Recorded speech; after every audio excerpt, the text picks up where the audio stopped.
오늘의 큐티 말씀은 마태복음 15장 1절부터 20절입니다. 제목, 율법과 장로들의 위선적인 전통.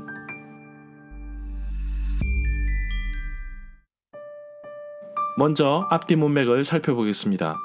마태복음 14장에서는 세례요한의 죽음 이야기가 나오지만 실제로 세례요한은 11장에 옥에 갇혔을 때 죽었을 것으로 추정합니다. 마태복음 14장 1절에 보면 헤롯 왕이 예수님에 대한 소식을 들었을 때 마치 죽었던 세례요한이 다시 살아난 느낌을 받았는데, 그래서 세례요한이 어떻게 죽었는지를 설명하고 있는 것입니다. 이어 예수님도 세례요한의 죽음 소식을 듣고서 헤롯의 위협을 느껴 그 장소를 떠나십니다. 그럼에도 불구하고 많은 사람들은 예수님을 찾아오고 그 가운데 있는 병자들을 치유하시고 또 오병이어로 사람들을 먹이십니다. 몰려드는 사람들을 피해 잠시 자리를 이동하는 사이에 제자들만 호수 건너편으로 가게 되었는데, 예수님은 홀로 기도에 집중하기 위해 산에 머무십니다. 그런 가운데 예수님은 물 위를 걸어오셔서 제자들이 있는 배에 오르십니다. 마태복음 15장에서는 예루살렘에서 바리새파 사람들과 율법학자들이 예수님께 와서 예수님께서 주신 율법과 장로들이 전해준 전통, 법을 지키지 않는 것에 대해서 말하고 있습니다. 예수님은 그들의 전통을 거부하시는데 예수님은 정결에 대해서 다시 말씀하십니다. 문단을 나눠보겠습니다.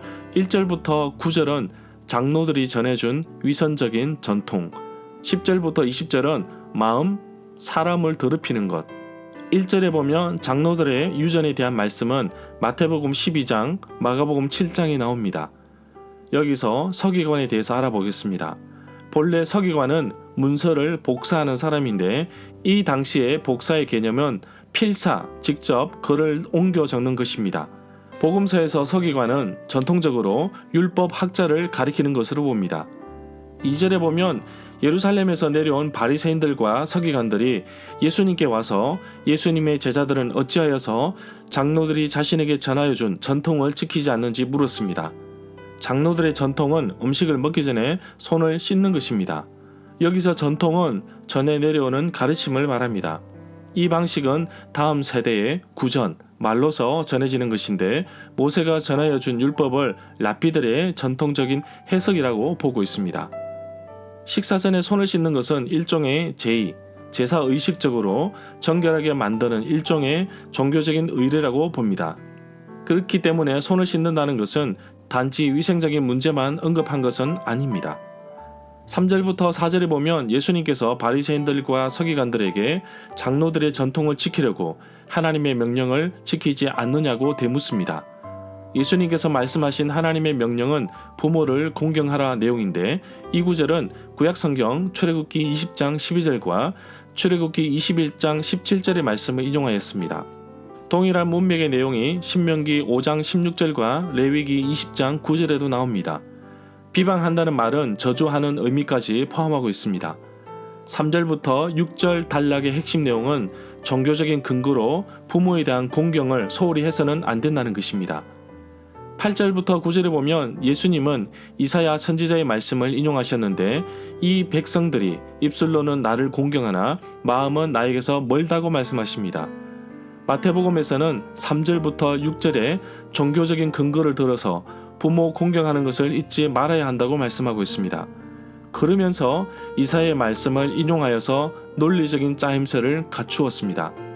사람의 계명은 마치 나의 율법인 것인 양 가르치는 모습에서 예수님은 단호하게 말씀하고 있습니다. 모세가 전해준 율법과 랍비의 가르침을 구분하십니다. 결국 율법을 멀리하여 말씀에 순종하지 않는 예배는 헛된 것임을 강조하고 있습니다.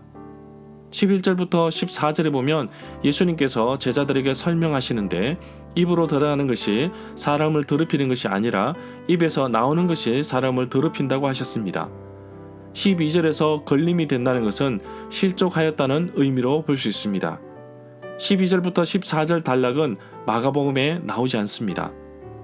14절에 보면 그들을 그냥 내버려 들어가십니다. 이들은 앞을 보지 못하는 사람이면서 보지 못하는 사람을 인도하는 길잡이들이라고 말씀하셨습니다. 보지 못하는 사람이 다른 보지 못하는 사람을 안내하면 둘 다 구덩이에 빠질 것이라고 비유로 설명하셨습니다.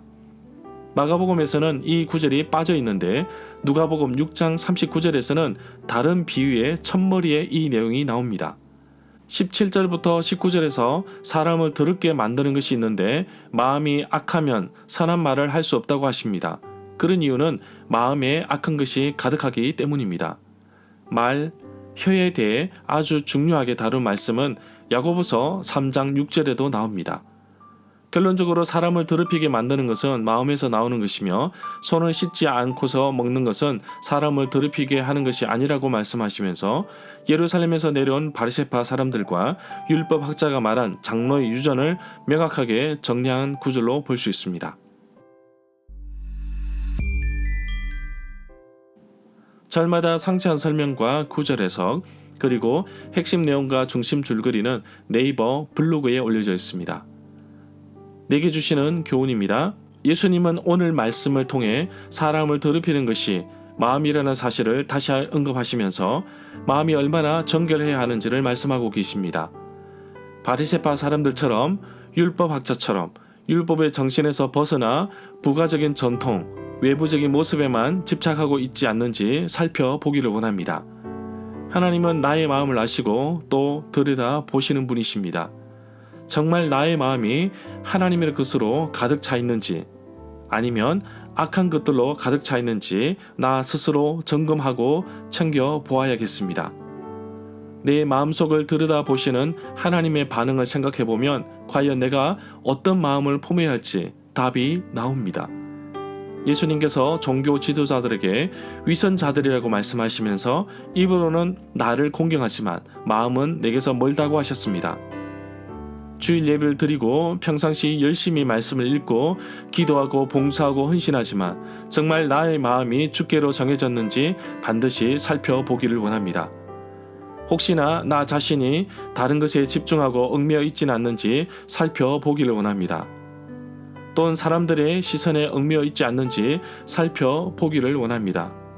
오늘도 경건의 모양이 아닌 경건의 능력을 가진 그리스도인으로서 바르게 살아가고 힘쓰는 하루가 되기를 간절히 소망합니다.